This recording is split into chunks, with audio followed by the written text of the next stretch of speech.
자, 이제 조금 숨을 고르면서 이제 편안하게 좀 들을 수 있고 집중할 수 있는 깊이가 있는 분석 내용입니다.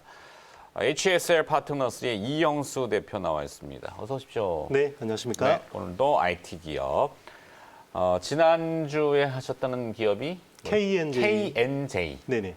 KNJ는 세라믹 쿼츠라고 해야 되나? 네, SiC 실리콘 SiC. 카바이드 예, 반도체 부품을 하고 예, 디스플레이 장비. 아, 예. 죄송해요. 세라믹이 너무 드나. 네. 세라믹에 지금 관심이 많아가지고 네네. 세라믹 그렇죠. 사실 이 웨이퍼도 결국에는 실리콘 네, 그리고 또 세라믹도 결국에는 SI 네네. 다 모래잖아요. 모래 수출하는 그렇죠, 거죠. 맞습니다. 네. 원소 자체가 똑같으니까. 네네. 그러니까 이 유사성 때문에 반도체 공정에서는 엄청 많이 소모되고 쓰인다라는 거. 네네. 그죠? 맞습니다. 네. 네. 그 SIC가 왜 그러니까 KNJ 지금 점검하는 건데 네네. 왜 많이 쓰인다고 그랬죠? 기술 자체가 이제 그 반도체라는 공정 자체가 어떤 체인버라는 그 안에서 진공 상태에서 많이 진행이 되잖아요. 그렇죠. 증착이라든지 식각이라든지 이런 공정들이 진행이 되는데 네. 반도체 미세 공정이 굉장히 진행될수록 아. 이 플라즈마를 짧고 강하게 때려야 됩니다. 그래야 바로 딱 이렇게 파인하게 이렇게 회로들이 나올 수가 있거든요. 네.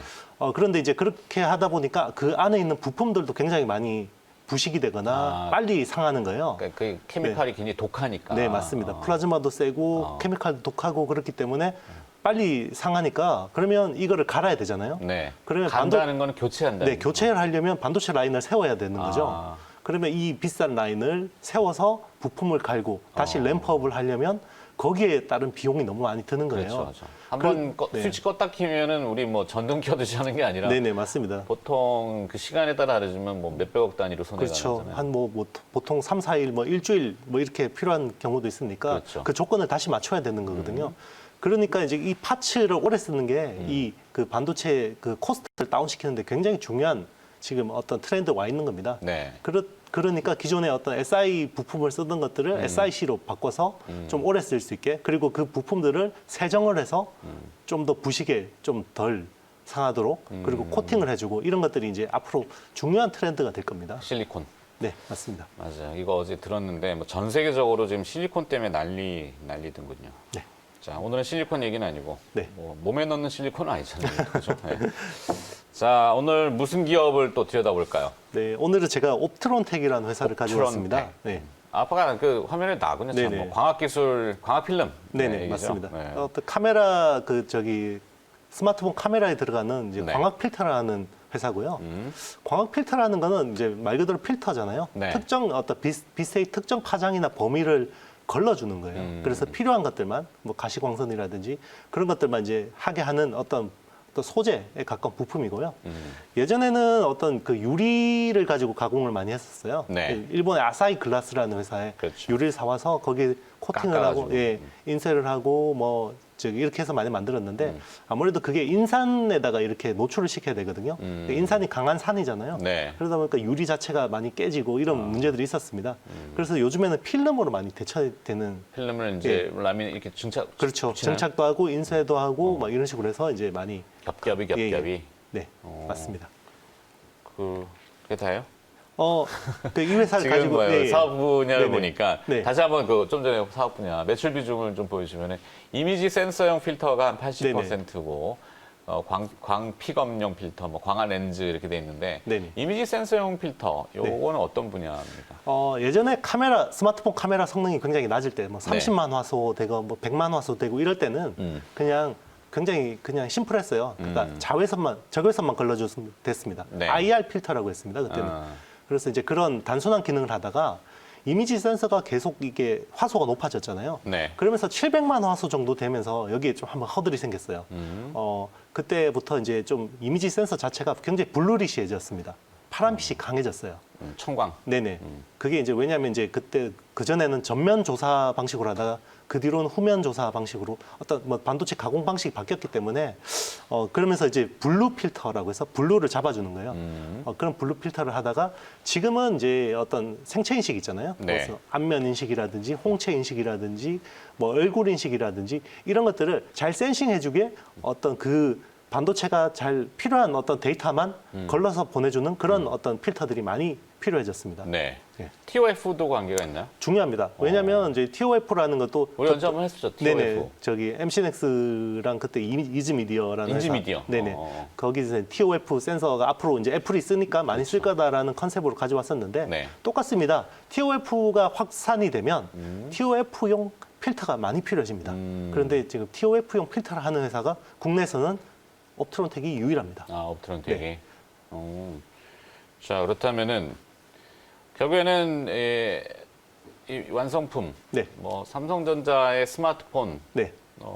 이 옵트론텍을 그러면은 바로 삼성하고 직거래인가요? 아니면은 카메라 모듈 업체를 통해서 이제 카메라 모듈에 들어가는 하나의 어떤 단품입니다. 그래서 이제 엄밀히 이야기하면 삼성전자 2차 벤더 정도가 되겠고요. 벤더. 네. 1차 벤더는 MC. 네, MC넥스나 뭐 파트론이나 예, 삼성전기 같은 업체들이 이제 1차 벤더고 그 회사에 이제 소재를 넣는 겁니다. 네. 그러면 삼성전자 스마트폰 판매량 올해 3분기 실적, 2분기, 3분기 다 보면은 모바일 IM 사업부가 상당히 선전을 했던 네네. 부분이 있고 네. 지금 뭐 그 노트 팬 에디션인가요? 네, 그것도 좀 호황이 있는 것 같고 네네. 또 오늘 아침 기사에는 21 삼성 뭐죠? 20 갤럭시 예. S21. 네, 21. 네네. 21이 내년 초 나오는 1월에 모델입니다. 조기 출시 네네. 또 조기 출시 이야기 나오고 가능성도 있습니다. 있던데 네네. 어떨까요? 판매량의 증가, 핸드폰. 이제 스마트폰 그 삼성전자 스마트폰 시장에 굉장히 어떤 연동되는 매출이 실적이 나오는 회사라고 볼 수 있지만 네. 좀 더 깊게 들어가 보면 삼성전자 시스템 LSI에서 만드는 저기 시모스 이미지 센서 그 이미지 센서에 더 연동된다고 볼 수 있습니다. 네. 일단 삼성전자가 올해 한 2억 7천만 대 정도 스마트폰 출하할 거라고 예상되고 있거든요. 올해 네, 올해 전체 토탈 20년, 21년. 20년이요. 20년. 네, 2억 7천만 대 정도인데 일단 기저 효과 코로나 이런 그 19로 인한 기저 효과로 보면 내년에 작년 수준은 될 거라고 볼 수 있죠. 네. 거기에다가 화웨이 반사 이익이 있습니다. 반사이익 때문에. 그러면 최소한 이미지 센서만 놓고 볼 때 20% 30%가 성장할 수 있거든요. 왜냐하면 삼성전자 이미지 센서를 샤오미, 오포, 비보 같은 회사들이 굉장히 많이 쓰고 있습니다. 네. 그러면 거기에도 필터를 들어갈 수가 있는 거죠. 네. 화웨이 이슈는 뭐 물론 지금 미국 대선 네. 얘기 또 하지만 트럼프 대통령보다는 지금은 이제 바이든 후보가 좀 더 우위권에 있잖아요. 바이든 후보가 만약에 대통령 집권을 한다면은 중국과의 관계에서 그동안 불편했던 그 트럼프 대통령과의 그 화웨이 이게 좀 완화될 수도 있나? 그건 어떻게 해요? 정치적인 이슈 뭐 정해진 건 아닌데 그건 충분히 그 바이든은 어떻게든 이제 중국을 공략하는 방식 자체가 트럼프처럼 이렇게 윽박지르거나 뭐 팔목 비틀거나 이런 방식은 아닐 거라고 생각하지만 이거를 당장 중국한테 어떤 유리한 카드를 풀어줄 필요가 있을까요? 그렇죠. 바이든 입장에서는 뭔가를 받고 뭐 주고 해서 협상을 할 수는 있겠지만 이게 굉장히 미국한테 유리한 카드인데 그걸 어떤 바이든이 어떤 미국의 지도자로서 그냥 이거를 내려놓을 이유는 없거든요. 그러니까 네. 이 화웨이의 반사이익이 반감될까봐 여쭤본 네네. 건데 뭐 그렇지는 굳이 않을 거다. 단기간의 이슈는 아니라고 보고 아니다. 있습니다. 네. 오케이. 자 그러면 이제 시스템 반도체, 뭐 이미지 센서 이거 얘기해 주셨는데 삼성전자 점유율이 확대되고 있다. 네. 무슨 얘기죠? 아까 말씀드렸다시피 화웨이가 1억 9천만 대 정도 이제 판매합니다, 연간. 네. 많을 때는. 그런데 지금 뭐 AP도 수급이 안 되고 있고 굉장히 지금 미국의 제재 때문에 스마트폰 생산에 굉장히 차질을 빚고 있잖아요. 그러다 보니까 뭐 심각하게 이야기하는 데서는 내년에 5천만 대 정도도 힘들 거다라는 5천만 이야기도 대. 있고 뭐 좀 좋게 보는 데는 한 1억 대 정도는 그래도 커버할 거다라고 이야기하는 데도 있고 그럼 나머지 그 점유율은 어디로 갈까? 하이엔드, 그러니까 중저가 이상 쪽에서는 삼성전자와 애플이 수혜를 볼 수밖에 없고 네. 그 중저가 언더 쪽에서는 샤오미, 오포, 비보가 수혜를 보는 구조입니다. 네. 그러면 거기에 이미지 센서를 납품하는 삼성전자 입장에서는 굉장히 좋을 수밖에 없죠.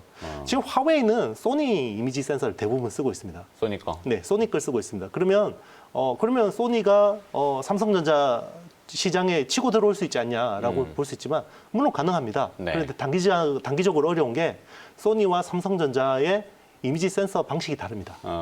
삼성은 아이소셀이라는 자체 어떤 그 설계 기술을 쓰고 있거든요. 네. 그 3D로 어떤 이미지 센서를 구현한 거예요. 그러다 보니까 기존의 샤오미나 오포나 비보가 싸다고 소니 이미지 센서를 덥석 잡아서 바로 패브리케이션 하기는 좀 시간이 필요한 거죠. 예, 그렇다면 그 사이에 어떤 그래서 되게 내년에 중요하게 봐야 될 포인트는요. 네. 여기 삼성전자가 원래 D램 레거시화된 D램 라인을 13라인을 CIS, CMOS 이미지 센서로 전환한다고 이야기를 했었는데 네. 올해 코로나19 때문에 잠정 중단이 됐었습니다. 올해. 그런데 내년에 아마 전환을 할 거라고 예상하고 있거든요. 서둘러야 되겠죠. 네, 수요가 좋기 때문에 그때 CIS 관련된 서플라이 체인들 꼭 보셔야 됩니다. 중요한 투자 포인트가 될 겁니다. 그러네요. 이 카메라 쪽도 많은 변화가 있는 걸로 알고 있는데 이제 약간 그 제가 들은 말은 폴디드 줌. 네, 애플이 지금 전향적으로 가고 있는 광학. 그렇죠. 네. 근데 폴디드 줌이 약간 잔망경 형태 네, 맞습니다. 웃긴다고 그러던데. 왜냐하면 이제 멀리 있는 거를 당겨서 보기 당겨야 위해서는 되니까. 그 어떤 카메라 렌즈가 이동 거리가 굉장히 길어야 되는데 그렇죠. 그럼 카톡티를 하더라도 이게 한계가 있잖아요. 카톡티가 이제 네, 툭 카메라가 튀어나오는 툭 튀어나오는 거죠. 네, 대포알처럼 이렇게 나올 수는 그렇죠. 없어요, 카메라가. 그러니까 옆으로 뉘어서 이걸 잔망경으로 올려주는데 그때 또 프리즘 시트가 필요합니다. 거기에 특화된. 여러 가지 필름이 또 네네. 들어가야 되는군요. 거기에 옵트론텍이 또 납품을 하고 있어요. 그래서 여쭤본 네네. 거예요. 네네. 프리즘 부품. 그래서 그쪽도 굉장히 좀 신규 사업인데 네. 많이 올라오고 있습니다. 그리고 TOF 쪽에서도 아까 말씀드렸다시피 밴드 패스 필터. 그러니까 어떤 그 TOF를 그 센싱하는 데만 필요한 어떤 시그널만 받아들이고 나머지는 걸러주는 어떤 필터가 있는데 네. 이게 이제 국내에서 유일하게 옵트론텍만 생산하고 있는데 특허 소송이 있었습니다 올해. 그래서 특허 리스크가 있었고요. 미국의 비아비 솔루션즈라는 회사에서 어떤 약간 이 회사는 애플 벤더 쪽인데 네. 특허를 걸었어요. 국내 TOF 관련된 업체들. 그런데 옵트론텍이 최근에 이거를 서로 합의를 해서 해결했어요. 풀었군요. 네네. 그러면 앞으로 신규 플레이어들은 들어오는데 굉장히 어려움이 있겠죠. 네. 그런데 옵트론텍은 풀었어요. 그러면 그 시장을 당분간은 비아비 먹겠다. 솔루션스 덕분에 유지할 수 있다는 그런 메리트도 있겠습니다. 알겠습니다. 정리해 주셔야 됩니다. 네. 초실적하고 주가 전망 어떻게 하세요? 이 회사는 이제 연간 분기로 보면 600억 정도 매출의 하이 싱글 한 8, 9% 정도 이익을 낼 수 있는 체력을 가지고 있습니다. 네. 그러면 내년으로 이제 주력 사업만 잘 된다 그래도 내년에 2,500억 매출의 그 OP가 하이 싱글 정도 낼 수가 있는 거죠. 220억, 230억은 두 자릿수는 조금 힘들더라도. 네, 낼 수 있는 구조고요. 거기에다가 신규 사업이 굉장히 중요합니다. 주가적으로는 아까 이야기한 TOF, 폴디드 줌 그리고 지금 레벨 4 자율주행차 렌즈 사업을 하고 있습니다. 네, 그런 쪽에서 나오는 어떤 성장 모멘텀들을 밸류. 네, 잘 보시면 지금 밸류에서 굉장히 매력적이다라고 생각하고 있습니다. 알겠습니다. 시간 때문에 후 물 말아 먹어버렸네. 그래도 할 이야기 다 했습니다. 하셨어요? 네. 재밌습니다. 하여튼 우리 금요일마다 기대해 주시고요. 오늘 소속 HSL 파트너스의 이영수 대표가 고생해 주셨습니다. 고맙습니다. 네, 감사합니다.